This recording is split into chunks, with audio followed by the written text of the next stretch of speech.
The signal came without warning. One moment, the skies above Earth were quiet, full of clouds and satellites and the usual noise of a civilization that had only recently learned to reach beyond its own atmosphere. The next moment, every screen on the planet flickered, every radio channel cut to static. Every piece of technology that could receive a signal received one, and the message was the same no matter the language, no matter the country, no matter the device. Asterisk, people of Earth. You have been summoned.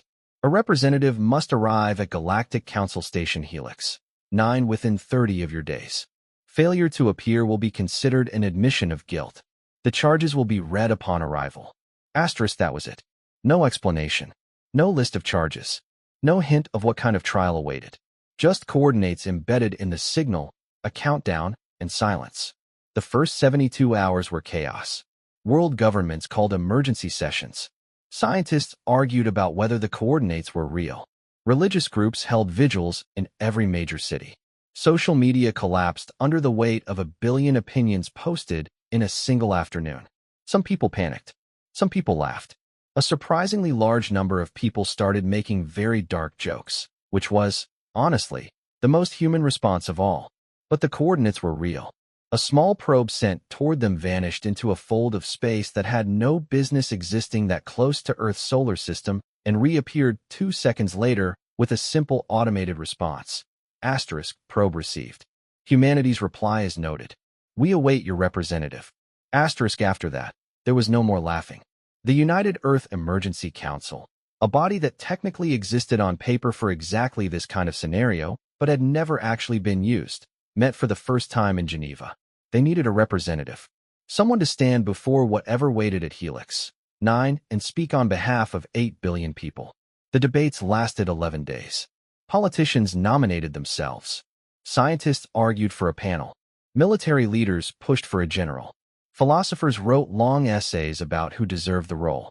In the end, they chose a woman named Dr. Mara Voss. She was not a politician. She was not famous. She was a 53-year-old xenolinguistics professor from Cape Town who had spent 30 years studying hypothetical alien communication systems, systems that everyone in her field had assumed would never actually be useful. She had published papers nobody read, attended conferences where she sat in the back row, and eaten lunch alone more times than she could count. She was also, according to every psychological profile the council ran in a frantic week of testing, the calmest person they could find. Not emotionally flat, not cold, just deeply, genuinely unafraid of the unknown. When they told her she had been chosen, she looked at the council members seated across the table from her and asked only one question. Do I get to bring books? They gave her a ship. A real one. Humanity's first proper deep space vessel, the Endurance, which had been under construction for 6 years and was technically not finished. Engineers worked around the clock to complete it. They stripped out the planned crew quarters for a second science team and replaced them with additional fuel. They installed the best translation software Earth had. They gave her a crew of 12, a pilot, a co-pilot, 2 engineers, a doctor, a military advisor who kept insisting he was there just in case, and 5 specialists in various fields. They gave her the coordinates and 30 days, and all the hope humanity had left. Mara spent the first week of the journey reading. Not briefing documents, not political speeches prepared for her by the council. Actual books. History books, mostly. She wanted to remember what humanity had done, all of it, the good and the terrible, before someone else listed it for her. She figured if she was going to defend 8 billion people, she ought to know who they were. The military advisor, a stiff man named Colonel Hargrove, found her in the ship's small common room on the 8th day, surrounded by open books and a cold cup of coffee. You should be preparing your statement, he said. I am, she replied, not looking up. Reading isn't preparing. Depends on what you're reading. He sat down across from her, which she hadn't expected. He was quiet for a moment, then said, more quietly than before, Do you think they're going to destroy us? If we're found guilty. Mara finally looked up. She studied his face, the tension around his jaw, the way his hands were flat on the table like he was bracing for impact. She thought about the honest answer and decided he deserved it. I think, she said slowly, that any civilization powerful enough to contact every device on Earth simultaneously and fold space near our solar system could have destroyed us already if that's what they wanted. So either they want something else, or there are rules even they have to follow. She paused. Either way, it means there's a conversation to be had, and conversations I can work with. Hargrove didn't look completely convinced, but he nodded and left her alone. They reached Helix, 9 on the 26th day. It was enormous. That was the first thing. The sheer size of it made the Endurance feel like a toy floating beside an ocean liner. The station was a vast ring of interlocking structures that stretched across a region of space, so wide that Mara had to look at the sensor readings 3 times before she believed them. Ships of every conceivable shape docked along its outer edges. Lights moved in patterns that suggested purpose, organization, a civilization so old and so settled into its routines that humanity's arrival barely registered as a disturbance. And then the docking signal came, and they were guided in, and the Endurance was swallowed by a dock bay that could have held 50 ships its size, and the doors closed behind them, and Mara Voss stood up from her seat and straightened her jacket. "Remember," Colonel Hargrove said behind her, "whatever they say, whatever they accuse us of, do not apologize." We agreed. No apologies without a full understanding of the charges. "I know," Mara said. "And don't let them intimidate." "I know, Colonel." She walked to the airlock. The crew lined up behind her, some of them pale, some of them trying to look brave. The doctor, a young man named Singh, was gripping a small metal pendant around his neck so tightly his knuckles had gone white. Mara reached back without looking and patted his arm once, and his grip loosened slightly. The airlock opened. The air on the other side smelled like ozone and something sweet and faintly metallic that had no name in any human language. The corridor beyond was tall, built for species much larger than humans, and lit in a deep blue that made everyone's skin look like they were standing underwater. Waiting for them were 3 figures. None of them were human. One was tall and thin with too many joints in its limbs. One was low to the ground and moved like water shifting in a container. The third stood exactly at Mara's height and had a face that was almost, but not quite, familiar, in the way that a reflection seen through warped glass is almost a face. The third one spoke. The translation software on Mara's earpiece hummed for half a second and then delivered the words in flat, careful English. "Dr. Mara Voss, representative of the species designated human. You stand before a preliminary convening of the Galactic Council. The charges against your species are significant and numerous. You are advised to listen carefully and to understand that the evidence against humanity has already been reviewed and found sufficient for a formal hearing." Mara looked at the 3 of them. She let the silence sit for exactly 3 seconds, long enough to be deliberate, short enough not to be rude. "I'd like to hear the charges," she said. "All of them. In full." The almost familiar face tilted slightly, as if it hadn't expected that response, or perhaps hadn't expected that tone. The tone of a woman who had read every history book she could carry and knew exactly what she was walking into. "Very well," it said, and the charges began. The chamber where the formal hearing was held was built to make you feel small. That was Mara's first clear thought when they led her inside. It wasn't accidental. No architect designs a room this way by mistake. The ceiling climbed so high above them that the upper galleries disappeared into a low artificial cloud. The floor was polished black stone that reflected every figure seated in the rings of curved benches above, multiplying them, making 50 delegates look like 500. Every surface was angled slightly inward, so sound collected at the center of the room, where a single raised platform stood, the place where the accused was expected to stand. Mara stepped onto it without hesitation. There were representatives from 41 species arranged in the gallery above. She could see them clearly now that her eyes had adjusted to the lighting, shapes and sizes and colors that no human artist had ever imagined, because imagination only stretches as far as experience allows. Some had eyes. Some appeared not to. Some sat perfectly still in a way that made her wonder if sitting was even the right word for what they were doing. But they were all watching. Whatever their sensory systems, they were all pointed at the small, unremarkable human woman standing on the platform below them. The arbiter, the tall, many-jointed figure from the corridor, stood at the primary speaker's position and began. The charges against humanity were read in a voice that was slow and precise and utterly without emotion, which somehow made each one land harder.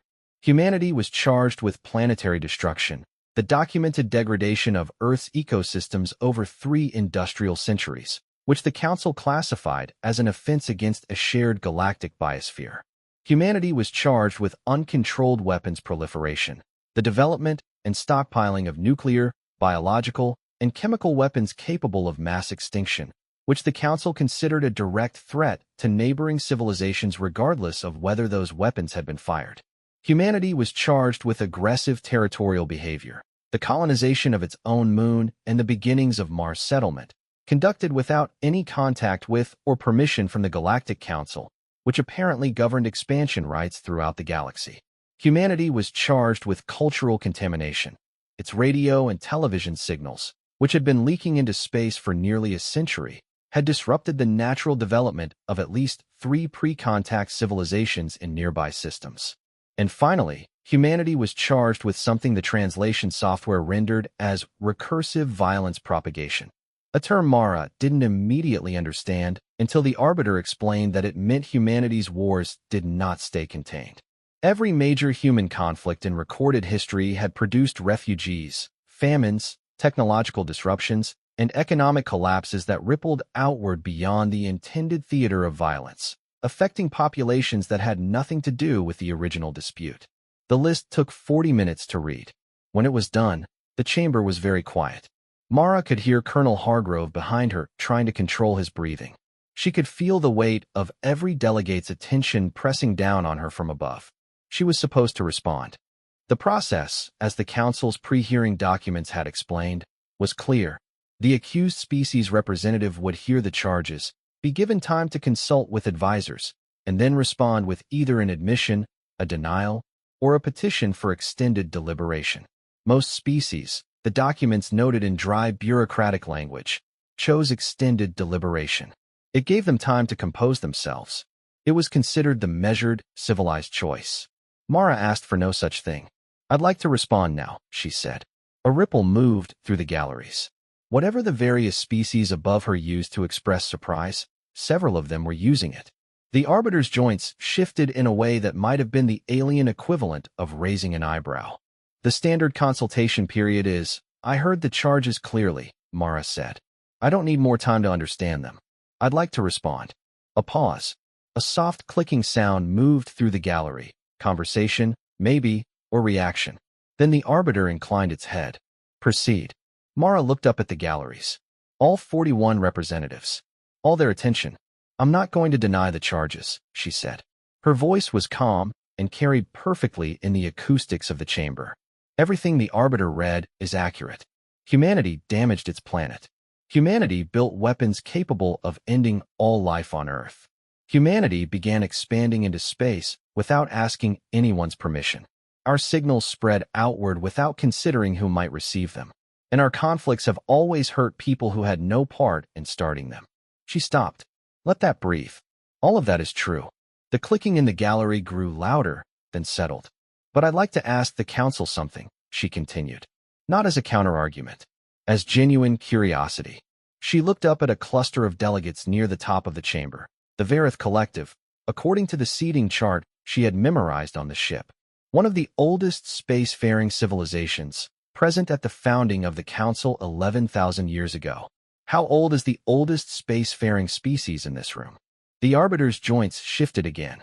"This is irregular. I'm not challenging procedure," Mara said. "I'm asking a factual question that's relevant to my response." "Please." A long pause. Then the Arbiter said, "The Varith Collective achieved stable interstellar travel approximately 11,300 years ago. And how old is humanity's written history?" Another pause. "Approximately 5,000 years. And how long have we had industrial technology? The kind that caused the environmental damage listed in the charges?" "By Council records, approximately 250 years." Mara nodded slowly. "So the species you're putting on trial today achieved everything on that charge list, good and bad, in 250 years. Starting from a point where we didn't even know you existed. Didn't know there were rules. Didn't know there was a council a process, a galactic civilization that expected us to behave a certain way. She paused. Did anyone tell us? Did any representative of this council come to Earth and say, "Here are the rules, here is why they exist, here is what we expect of you"? Silence. Because I checked, Mara said, her voice still even. I read every record my species has ever kept of unexplained contact, every alleged alien encounter, every signal we thought we might have detected. And there is no record, not one, of the Galactic Council reaching out to Earth before this summons. The first communication we ever received from you was a trial notice. More clicking in the gallery. Faster now. Different species shifting in their seats. One of the delegates, a broad, flat-bodied species called the Drenai, according to her chart, raised a limb and spoke. The translation came with a slight delay. The policy of non-interference is standard for pre-contact civilizations. It is not the Council's responsibility to, with respect, Mara said. You can't hold someone to rules you never told them about. That's not justice. That's a trap. The word trap landed like a stone in still water.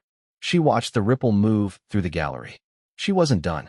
Every charge on that list, she said, describes a species that was struggling with resources, with fear, with the consequences of its own rapid growth. We made terrible choices. We know that. We are, right now, in the middle of trying to fix them. We have climate agreements. We have disarmament treaties, partial ones, imperfect ones, but real ones. We began settling Mars not as an act of aggression, but because we were afraid. Afraid that if something happened to Earth, everything our species had ever thought or felt or built would simply be gone. She looked around the chamber. Is that not something every species in this room has felt? That specific fear of being the last of your kind. The silence this time was different. It wasn't the silence of a court waiting for its next procedural step. It was the silence of 41 species doing something they perhaps had not expected to do in this chamber today. It was the silence of thinking. Colonel Hargrove stepped quietly to her side and leaned close. They're not calling you out of order, he murmured, as if he couldn't quite believe it. No, Mara said softly. They're not. But the Drenai delegate was raising its limb again, and this time its tone was harder. Intention does not erase consequence, it said. Your species' fear does not undo the damage your species caused. The civilizations whose development you disrupted with your signals cannot unbe disrupted. The ecosystems your industry destroyed cannot simply grow back because you felt afraid. You're right, Mara said immediately. They can't. And I'm not asking for consequences to be erased. She looked directly up at the Drenai. I'm asking for the right to be part of fixing them. Not as a guilty species serving a sentence handed down by a court that never introduced itself. As a member of this community, new, yes. Reckless, yes. But willing to work. She let that sit for exactly 3 seconds again. What does this council actually want from us, she asked. Because if the answer is removal, if humanity is to be quarantined or eliminated, then say so plainly. But if there's another option, I'd like to hear it. Because I didn't come 40 light years to plead. I came to negotiate. The clicking in the gallery was very loud now. The Arbiter's many joints moved in a complicated pattern that the translation software couldn't fully interpret, but the words it produced were clear enough. The council will recess, it said. Deliberation is required. Mara stepped down from the platform. Her legs were steady. Her hands were steady. She walked back to where her crew stood waiting and didn't let herself exhale fully until she was facing away from the gallery. Singh, the doctor, was staring at her. That was either brilliant, he whispered, or we just made things significantly worse. Probably both, Mara said. But at least they're thinking. The recess lasted 9 days. Nobody told Mara's team what was happening inside the council's deliberation chambers. Nobody told them anything at all. They were given quarters in a section of Helix, 9 that felt like it had been designed specifically for species whose comfort requirements were unknown. The temperature was slightly too warm, the lights slightly too blue, the furniture shaped in ways that were almost correct, but not quite, like furniture from a dream. Mara spent most of those 9 days the same way she had spent the journey out, reading, thinking, writing notes in the margins of her books. Hargrove paced. Singh organized his medical supplies for the 4th time. The engineers quietly explored whatever parts of the station they were allowed to access, and came back with careful reports about the infrastructure they'd observed.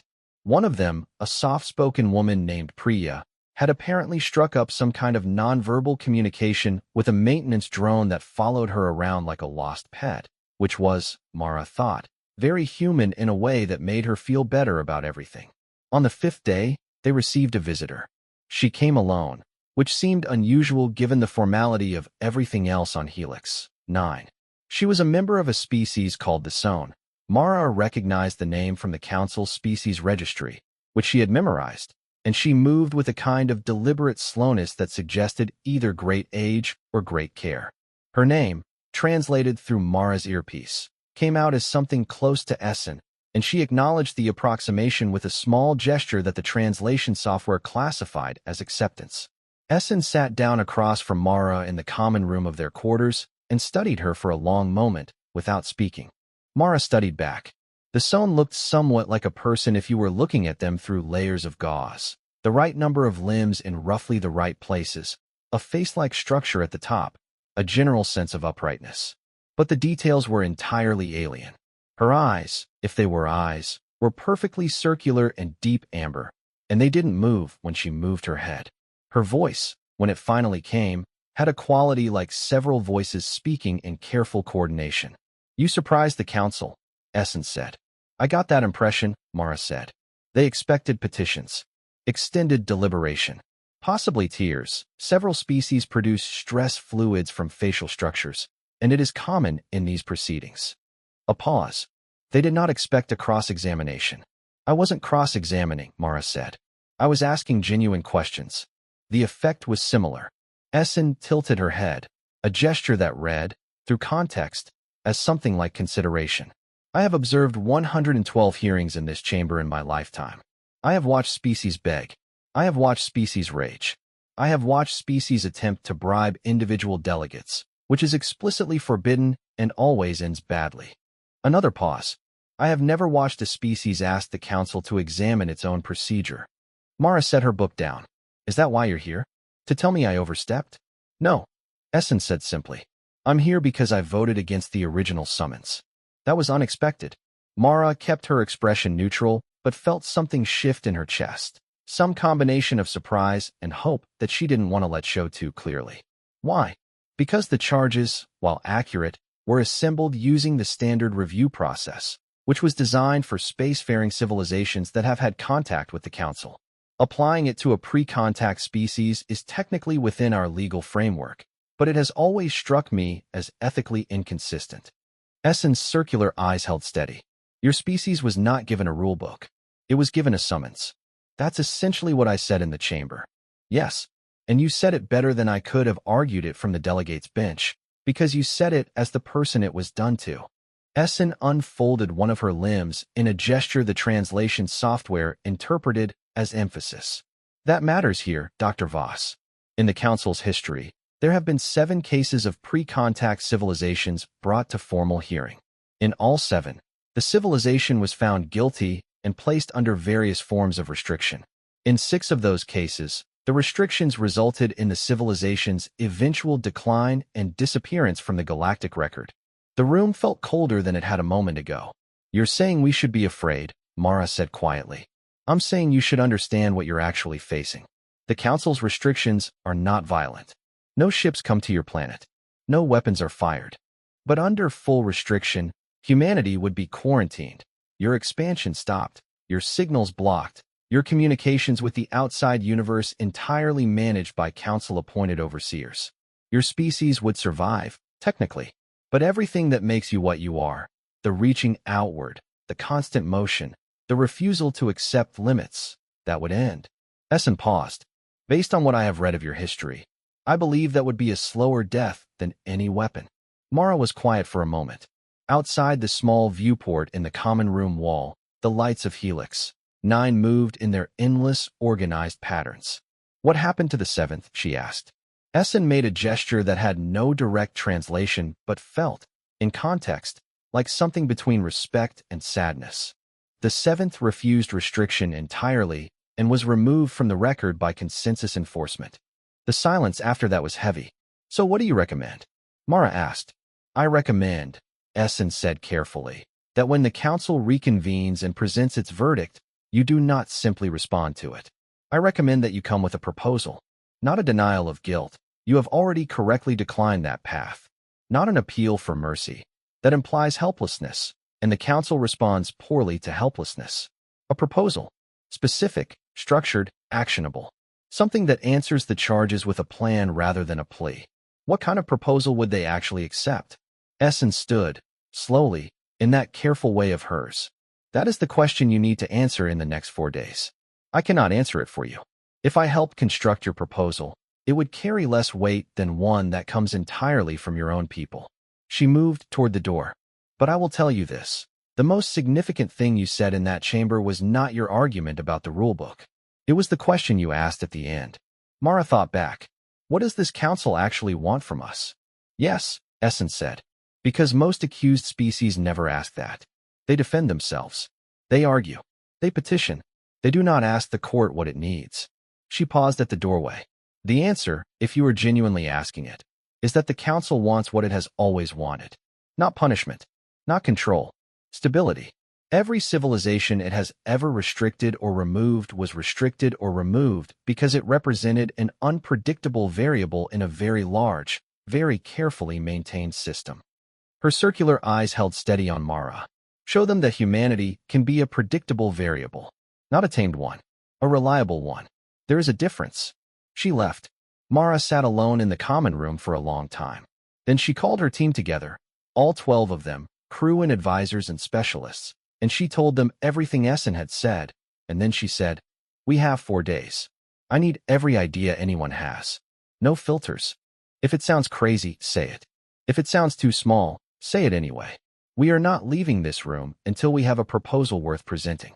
What followed was 4 days that none of them would ever fully be able to describe to anyone who wasn't there. They barely slept. They argued constantly. Hargrove and Priya nearly came to blows over the question of whether humanity should voluntarily offer to limit its weapons development, with Hargrove calling it surrender and Priya calling it the only thing the council would actually believe. Singh filled 8 pages of notes that he kept crossing out and rewriting. The linguists on the team worked with Mara on every word of the proposal's language, because Mara knew that in a room full of 41 translation systems, every word's nuance mattered. By the end of the 4th day, they had something. It was not a masterpiece of diplomacy. It had rough edges and compromises that nobody was entirely happy with, which Mara privately thought meant it was probably close to correct. It was built on 3 pillars: accountability, integration, and time. Humanity would accept a council liaison, a permanent, non-governing advisor whose role was to keep communication open between Earth and the galactic community. Humanity would submit its expansion plans to council review going forward, not for permission exactly, but for coordination, so that no settlement or signal reached another civilization without at least the courtesy of a heads-up. And humanity would formally request admission to the council's probationary membership program, a path that apparently existed but had never been offered to a species under active charges. That last part had been Mara's idea. She had found the probationary membership clause buried in the council's foundational documents, which the council had, to its credit, made available in their entirety to the Endurance-S computer before the trial. It was a clause that had never been invoked. It was designed, according to the footnotes in the founding document, for civilizations that were young, imperfect, and not yet fully aware of the obligations of galactic citizenship, but demonstrating a genuine desire to learn. It had been written 11,000 years ago by someone who had, apparently, hoped that someday there would be a civilization worth offering it to. When Mara read that footnote for the first time, she sat alone for a moment and felt something she hadn't let herself feel since the summons first arrived. She felt like this might actually work. The council reconvened on the 10th day of the recess. The chamber was arranged identically to before. The platform waited at the center. Mara walked to it without hesitation, the same as before, but this time she held a single flat device in her left hand. The proposal, formatted in the council's preferred documentation style, and her spine was even straighter than it had been 9 days ago. The arbiter looked down at her. The council is prepared to deliver its preliminary verdict. Before you do, Mara said, I'd like to invoke Article 7, Clause 12 of the council's foundational charter. The The right of the accused to present a formal response proposal before verdict is rendered. The clicking in the gallery started immediately. The arbiter's joints moved through a complicated series of positions. Article 7, Clause 12 has never been invoked, the arbiter said. I know, Mara said. I'm invoking it now. Another silence. Then the Drenai delegate, from high in the gallery, made a sound that its translation rendered as something like reluctant amusement. The clause is valid, it said. Let her speak. Mara looked up at 41 species and 8 billion people she couldn't see but could feel behind her, all the way across 40 light-years of space. She began. She did not begin with the proposal. That surprised everyone in the room. She could tell. The arbiter had likely expected her to launch immediately into formal language and numbered clauses. The delegates in the gallery had probably arranged themselves for a legal recitation. But Mara had spent a long time thinking about what Essen had told her. Show them that humanity can be a reliable variable, not a tamed one. And she had decided that the only way to do that was to start with the truth. Not the political truth. Not the diplomatic truth. The real one. I want to tell you about a river, she said. The clicking in the gallery stopped. There is a river in my country called the Val. 50 years ago, it ran orange. Not naturally orange. The color of rust and chemicals. The color of 3 centuries of mining waste dumped into water that people downstream depended on to survive. Children got sick. Fish disappeared. The communities along its banks had been asking for help for decades, and for decades the answer was, the economic cost of cleaning it is too high. Mara paused. Then a coalition of those same communities, with almost no resources and no political power, sued the mining corporations responsible. They lost the first case. They appealed and lost again. They found scientists who were willing to testify for free. They went back to court a third time. She let that land. They won. The cleanup process started 15 years ago. The river is still not clean. It will take another 30 years of active work. But last spring, for the first time in living memory, someone caught a fish in the Val that was safe to eat. She looked around the chamber. I'm not telling you that story to say humanity is good. I'm telling you that story because that's the whole picture. The same species that poisoned that river for a century is the species that spent 15 years in court fighting to clean it up. We are both things at the same time. We always have been. She held up the device in her hand. This proposal I'm about to present to you is not a promise that humanity will stop being one of those things. It's a structure for making sure the other thing has support. She read the proposal. She read it clearly and without rushing, because she had decided that every delegate deserved to hear it at a pace that allowed their translation systems to catch every nuance. The 3 pillars, accountability, integration, time, she presented not as concessions, but as requests, which they were. She was asking the council to let humanity participate in the system rather than be managed by it. She was asking for a liaison who was an advisor, not a warden. She was asking for coordination on expansion, not permission. And she was asking, formally and explicitly, for probationary membership under Article 7, Clause 12. When she got to the probationary membership clause, she stopped reading from the device and spoke directly. I found this clause in your foundational documents. It has never been used. I want to suggest to this council that the reason it was written 11,000 years ago by people who knew that someday a young species would stand in this room was because whoever wrote it understood something important. She looked up toward the Verith collective section of the gallery, the oldest civilization in the room. Every species in this chamber was new once. Every species in this chamber made mistakes in its early centuries that it later spent generations trying to correct. I am not asking this council to pretend that humanity's mistakes didn't happen. I am asking this council to remember what it felt like to be new, and to offer what perhaps someone should have offered you. The chamber was completely silent. It was a different silence than before. Before, the silences had been procedural, the pauses of a court organizing itself, finding its next step. This silence was something else. It felt, to Mara, like the silence of a room full of very old minds encountering a thought they hadn't considered in a very long time. The Drenai delegate was the first to speak. Probationary membership requires unanimous council approval, it said. Its tone had shifted from the hard edge it had carried in the first session. It wasn't soft, but it was considering. There are delegates in this chamber who will not support it. I know, Mara said. I'm not asking for a guarantee. I'm asking for a vote. The arbiter's many joints moved through a long, complicated series of positions. Then it said something Mara's translation earpiece rendered slowly, as if even the software was surprised by it. The council will consider the proposal. Full deliberation will require 3 days. The representative of humanity will be notified of the verdict in her quarters. Mara nodded. She stepped off the platform. She got halfway back to where her crew was waiting when the Draenei delegate spoke again, unprompted, from the gallery above. It was highly irregular. She knew enough about council procedure by now to know that delegates did not speak out of turn after a session was formally adjourned. But the Draenei spoke anyway. Representative Voss. Mara turned. The river, the Draenei said. Its translation was slow, as if it was choosing words with particular care. The one you described. The people who fought for it, they fought knowing they might not live to see it clean. Yes, Mara said. Why? It was such a simple question. Mara thought about it for 3 full seconds, because it deserved a real answer, not a quick one. Because it wasn't about them, she said. It was about the people who would come after. That's what humans do when we're at our best. We fix things for people we'll never meet. She paused. I think that might be the most important thing I can tell you about us. The Draenei was quiet. Then it made a sound that didn't translate at all, not into any word or phrase or concept that the software could match.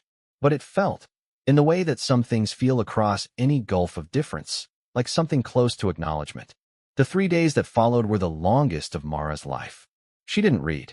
She couldn't focus enough to read. She sat in the common room with her crew and they talked, really talked, the kind of talking people do when they're not sure what comes next and need to fill the space with something real. Singh talked about his family in Mumbai and how his grandmother had made him promise to come home. Priya talked about the maintenance drone that had kept following her around the station and how she'd started leaving small objects near its charging station as a kind of nonverbal gift, and how it had started doing the same thing back. Hargrove, on the second night, sat down and said nothing for a long time, and then said, very quietly, that he'd been wrong about Mara from the beginning, that he'd spent the whole journey worried she wasn't prepared, and he'd never been more wrong about anything in his career. Mara thanked him. She meant it. On the morning of the 3rd day, the notification came. The formal session was brief compared to the ones before it. No long readings. No procedural pauses. The arbiter stood at the primary speaker's position and looked down at Mara on her platform and delivered the verdict in the same precise, emotionless voice as before, which somehow made the words hit harder. The Galactic Council has reviewed the proposals submitted by the representative of humanity. The charges submitted at the opening of these proceedings are not dismissed. The Council formally records that the events described occurred and that they represent real harm to the galactic community.